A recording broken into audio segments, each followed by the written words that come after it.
menghitung hari-hari kami supaya kami menjadi orang yang bijak. Kami menyadari bahwa waktu berjalan yang begitu cepat. Hari lepas hari, minggu berganti bulan, dan kami sudah memasuki bulan yang kelima dari tahun yang baru saja sepertinya kemarin dulu kami rayakan sebagai tahun yang baru. Tuhan, waktu yang sudah kami lewati tidak mungkin kami peroleh kembali. Hidup kami semakin berkurang seiring dengan bertambahnya usia kami.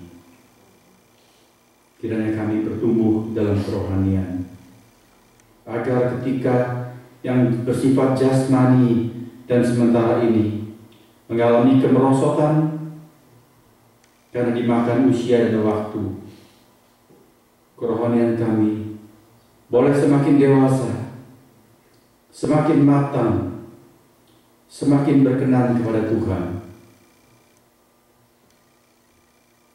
Terima kasih atas firman Tuhan yang Engkau sediakan menjadi santapan bagi rohani kami. Berfirmanlah kepada kami. Berkatilah setiap orang yang dengan hormat mendengar, merindukan firman Tuhan. Terlebih yang melaksanakannya, ya Tuhan. Berkati anak-anak kami, agar dari kecil mereka mengenal Tuhan secara pribadi. Sebelum tiba hari-hari yang susah di dalam kehidupan dewasa, kami berdoa agar anak-anak kami berjumpa dengan Tuhan secara pribadi. Tidak ada orang yang bisa mentobatkan bahkan anaknya sendiri, hanya Engkau, ya Tuhan. Agar mereka dalam kesempatan yang pertama, kiranya Engkau curahkan anugerah, mereka mengalami kelahiran kembali, hidup yang diperbaharui, menerima keselamatan dari Tuhan, bertumbuh dalam cinta kasih kepada Tuhan. Terima kasih, ya Tuhan. Dalam nama Tuhan Yesus kami sudah berdoa. Amin.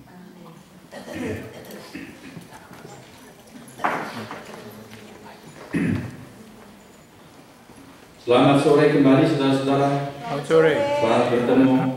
Dan selamat datang kepada beberapa rekan yang menjadi tamu di tengah ibadah kita. Pak Philip, Ibu Diana, selamat sore, selamat bersekutu bersama dengan kami. Saudara-saudara, mari bersama-sama kita membuka Injil Markus pasal yang ke-16, ayat yang pertama sampai dengan ayat yang ke-7.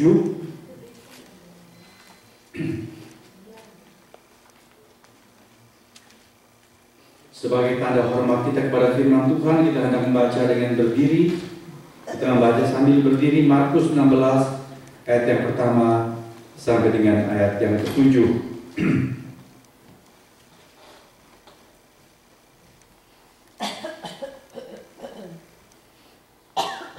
Karena ayat-ayat yang kita baca tidak terlalu panjang, marilah saya ajak bersama-sama dengan saya, saudara sekalian, ikut membaca dengan suara yang keras, dengan irama yang kompak.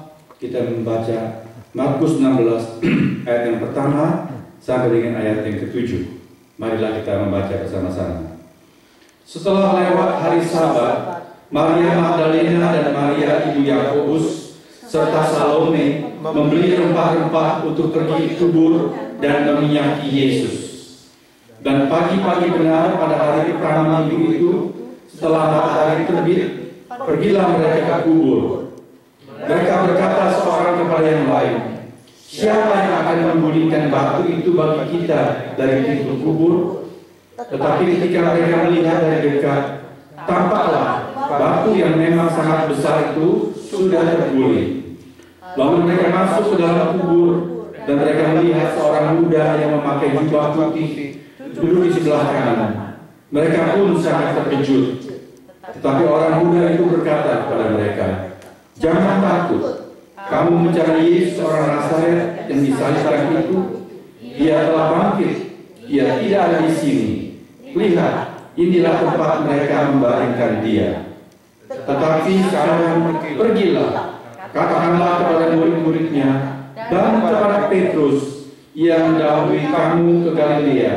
Di sana kamu akan melihat dia, seperti yang sudah dikatakannya kepada kamu. Ayat emas, ayat yang ke-7 saya bacakan sekali lagi buat kita sekalian. Tetapi sekarang pergilah, katakanlah kepada murid-muridnya dan kepada Petrus yang mendahului kamu ke Galilea. Di sana kamu akan melihat dia, seperti yang sudah dikatakannya kepada kamu. Demikian catatan firman Tuhan. Silakan.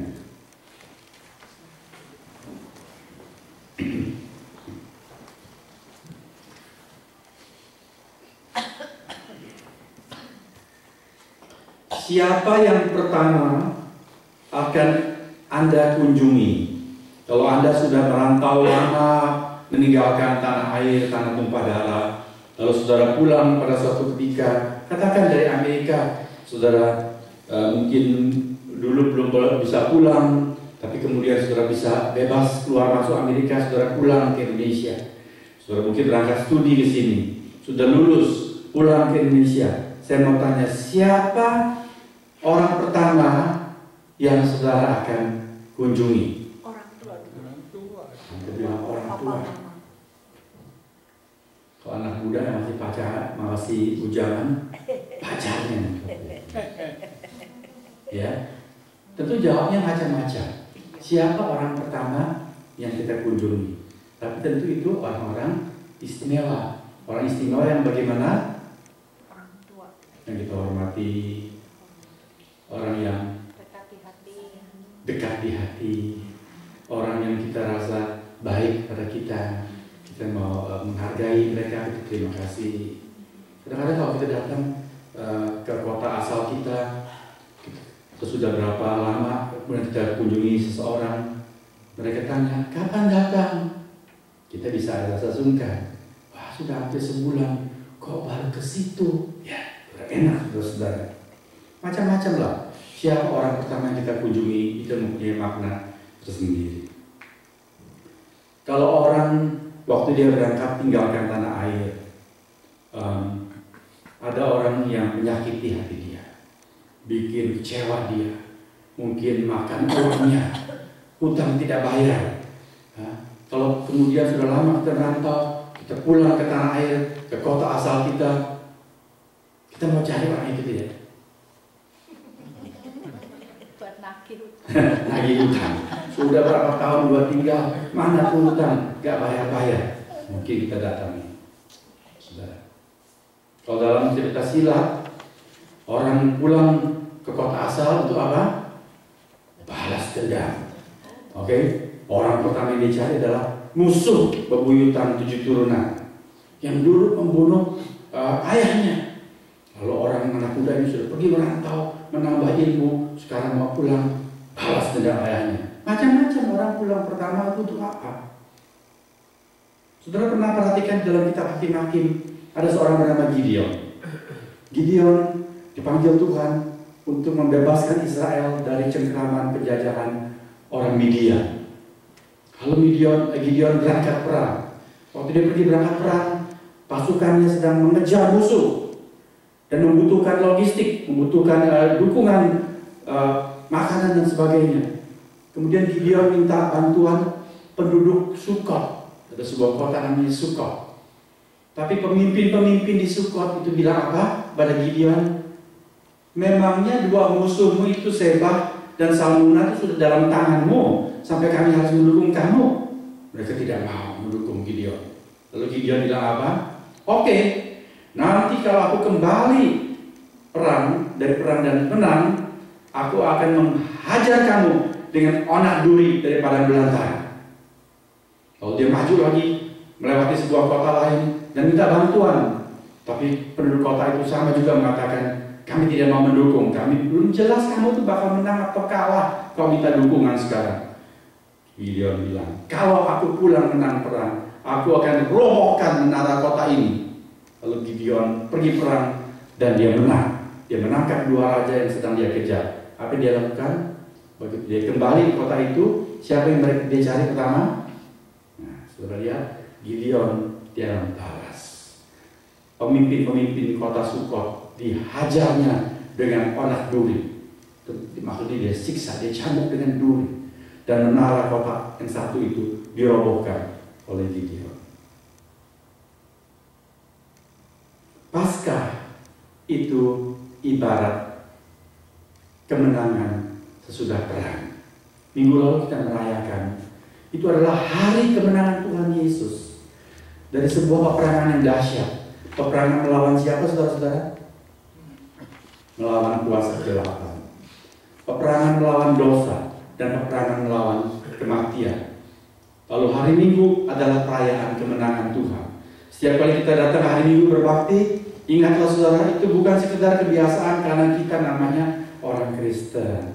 Orang Kristen yang gak ke masjid, gak ke kuil, ya ke gereja. No, bukan sekedar karena kita hanya orang Kristen. Kita datang setiap hari Minggu karena kita merayakan kemenangan Tuhan.